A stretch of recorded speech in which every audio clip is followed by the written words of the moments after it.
The 17 News at Sunrise podcast is brought to you by Clinica Sierra Vista. Welcome back to the 17 News at Sunrise podcast, where we share your news on your schedule. Working in the spirit of the Golden Empire, this is 17 News at Sunrise. Good morning, everyone. Thanks for waking up with us. I'm Maddie Jansen alongside Elena Rusk. Today, we expect to learn whether the Kern County District Attorney's Office will retry Wendy Howard for the shooting death of an ex-boyfriend. Today's hearing comes about a month after a jury acquitted Howard of first and second degree murder, but deadlocked 7-5 in favor of guilt on voluntary manslaughter in the heat of passion. Howard was charged in 2019 after killing Kelly Reese Pitts outside her Tehachapi home. She testified that she confronted Pitts about the molestation of her teenage daughter and then shot him as he drove toward her on an ATV, fearing for her life. 17's Jason Katowski will live tweet from the courtroom, and you can follow along at KGET News. We'll also bring you the latest today here at noon.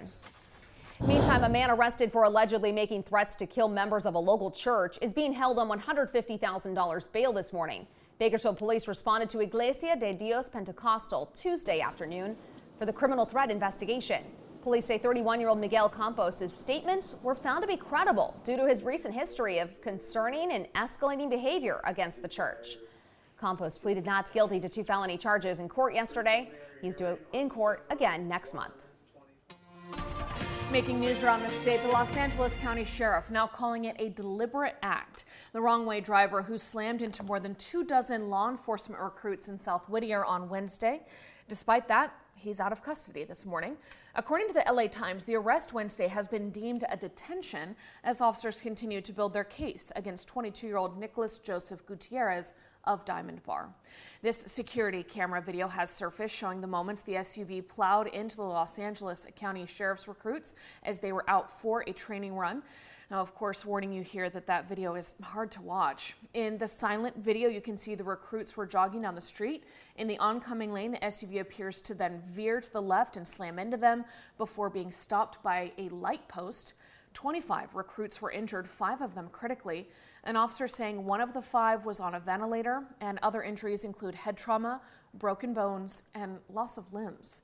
The sheriff said a DUI breath and field sobriety test administered at the scene did not indicate the driver was under the influence of alcohol. I don't think it was an accident. It would have been a different story if they would have, you would have seen the tires screech or anything like that.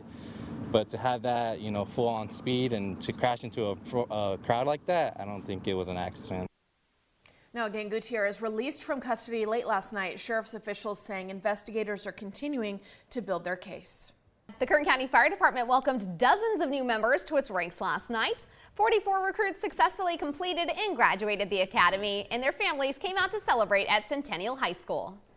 It's an exciting night. It just means a lot. If you looked at these recruits, you can see it in their eyes. They work their butts off. They just want to serve their communities. They want to just be a member of this department, and they have great things in front of them. It's just a great night. The department says this is the largest group to complete all risk fire training, and it's the 3rd graduating class this year. All right, and a local man went 47 years of his life never knowing how to read a book. Now he's written one. The Kern Literacy Council celebrating Norman Farrell Brown and his book, Still Moving On, last night. Since the age of 47, I went back to learn to read and write. I couldn't read. I had 2nd grade education at that point, and I was just bored and burned out. And when people get that way and they can't read or write, they tend to go to alcohol and drugs and get sideways in their life. I was there, went through that mess, and finally I said enough of that. So when he'd had enough, he went to the Kern Literacy Council where they set him up with a tutor. He and his tutor worked together for 4 years, 3 days a week. Now not only is he still clean from alcohol and drugs, he's written the book about his experiences, and he's encouraging others who are struggling with illiteracy to reach out for help. By the way, you can get his book, Still Moving On Amazon. 17 News is your local election headquarters, and we're expecting another update from the Kern County Elections Office later today. Meanwhile, a changing of the guard is coming in the Democratic Party. House Speaker Nancy Pelosi says she will not run for leadership in the party. Her decision comes after a Republican takeover of the House in the midterm elections, and just weeks after her husband was assaulted inside their San Francisco home. NBC's Bree Jackson is in Washington with the latest. and end of an era. The hour's come for a new generation to lead the Democratic caucus. After 2 decades, House Speaker Nancy Pelosi announcing she will step down from a Democratic leadership role. Never would I have thought that someday I would go from homemaker to House Speaker. First elected in 1987, the California Democrat rose through the ranks, becoming the first and only female speaker. The gentlelady from California, Nancy Pelosi. A self-proclaimed troublemaker with a gavel, she's had a remarkable run, which includes leading efforts to pass COVID-19 legislation and presiding over the 2 House impeachments of former President Trump. Her tenacity and tenure is drawing praise from both sides of the aisle. Speaker Pelosi is a force of nature. She's one of one. You got to respect what she's done.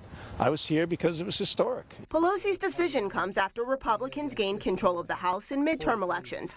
The GOP making their plans for the new session clear. It includes launching investigations into President Biden and his family's business dealings. We're committed to getting to the truth, the facts. The focus for Democrats, a new wave of leaders. Hakeem Jeffries is a top contender. Democrats are the party that have put people over politics. The speaker is not weighing in on her replacement. A new day is dawning on the horizon, and I look forward, always forward, to the unfolding story of our nation. She will leave her leadership role behind and a lasting legacy as Speaker.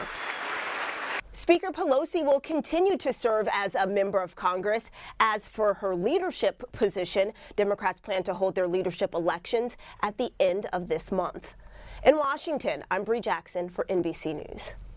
The 17 News at Sunrise podcast is a production of KGET and Nexstar Media Group. For more on all of the headlines in today's show, head to kget.com.